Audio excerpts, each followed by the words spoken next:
In my previous video, I talked about what I recalled when it came to the subject of old mall architecture, mostly from the best of my memory. However, upon uploading, I realized there were things I left out that would have been great additions to the video. I also have some reminders towards the end of the video, so let's go.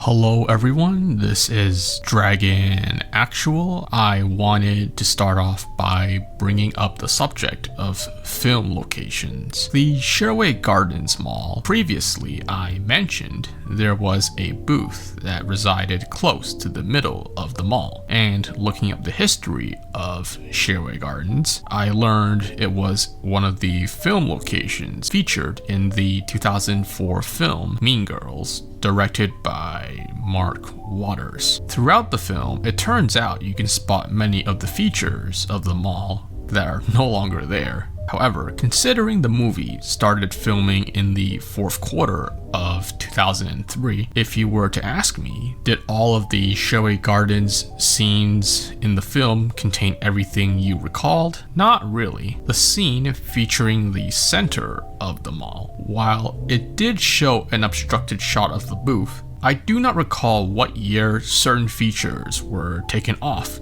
the mall. And there's a high chance many of the hallmark features of Sherway Gardens during the year of 2003 likely weren't there when I used to visit the mall during my childhood. So back to the scene with the obstructed shot of the booth. What follows is a shot of a water fountain in the center. This is one of the features of the mall I recalled did not reside when I went to Sherway Gardens during my childhood, but before moving on to the next point in the video, when I was analyzing the shots featuring areas of the Sherway Gardens Mall, I noticed it can be difficult to spot the interior and hallmark features of the Sherway Gardens Mall because many of the shots filmed there tend to be obstructed by the actresses and just about everyone present on screen.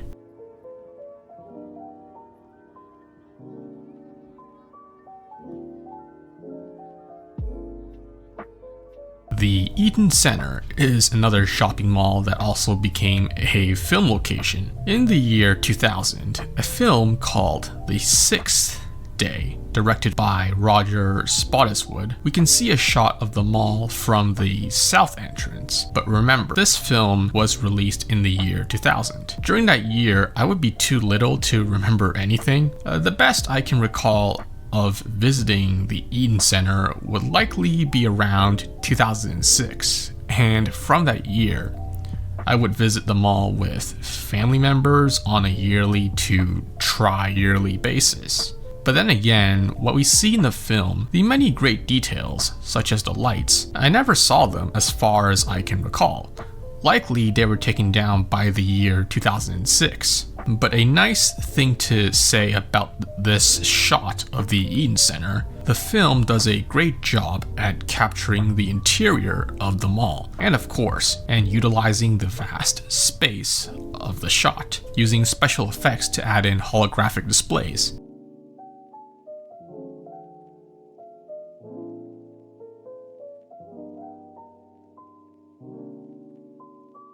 Then there's one mall I forgot to mention in my previous video, the Promenade Mall. This is the one mall where I can recall it used to have a mini river water fountain in the middle of the mall with a clock tower.